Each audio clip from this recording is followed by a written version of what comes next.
রাষ্ট্র পরিচালনা করলাম, কিন্তু আরেকটি ভোট গণরায়কে সম্পূর্ণভাবে উপেক্ষা করে আমাদেরকে পরিষ্কার কোনো ধারণা না দিয়ে এক এক সময় এক এক ধরনের বক্তব্য দিয়ে বাংলাদেশের মানুষের কাছে রাজনীতিবিদদেরকে হেয় প্রতিপন্ন করার একটি নতুন চক্রান্ত এবং নীল নকশা শুরু হয়েছে।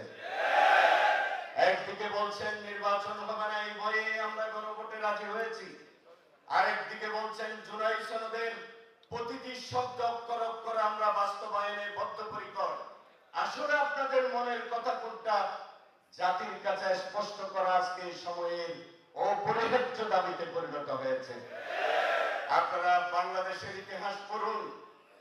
স্বাধীন বাংলা থেকে আজকের থেকে 500 বছর আগে থেকে যদি আমরা বেশি দূরে না গিয়ে ইতিহাস খুঁজি, বাংলাদেশের মানুষ স্বাধীন চেতা আপনাদেরকে বিশ্বাস করছে, আপনাদেরকে বিশ্বাস করে রায় দিয়েছে।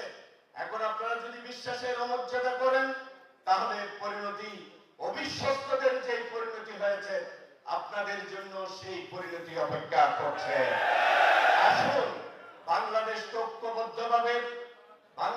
ঐক্যবদ্ধভাবে একটি নতুন দিগন্তের উন্মোচন করার মাধ্যমে লাল সবুজের পতাকাকে বিশ্ব মানচিত্রে আমরা নতুন ভাবে উপস্থাপন করি। যে বাংলাদেশ হবে আমার সিদ্ধান্ত আমি নেব, যে বাংলাদেশ হবে আমাদের সিদ্ধান্ত আমরা নেব, বাংলাদেশের সিদ্ধান্ত বাংলাদেশ দিবে, সেই বাংলাদেশ গঠনের আহ্বান জানিয়ে আমি আমার কথা শেষ করছি। বাংলাদেশ জিন্দাবাদ, 11 দলীয় জোট জিন্দাবাদ। আসসালামু আলাইকুম ওয়া রাহমাতুল্লাহ।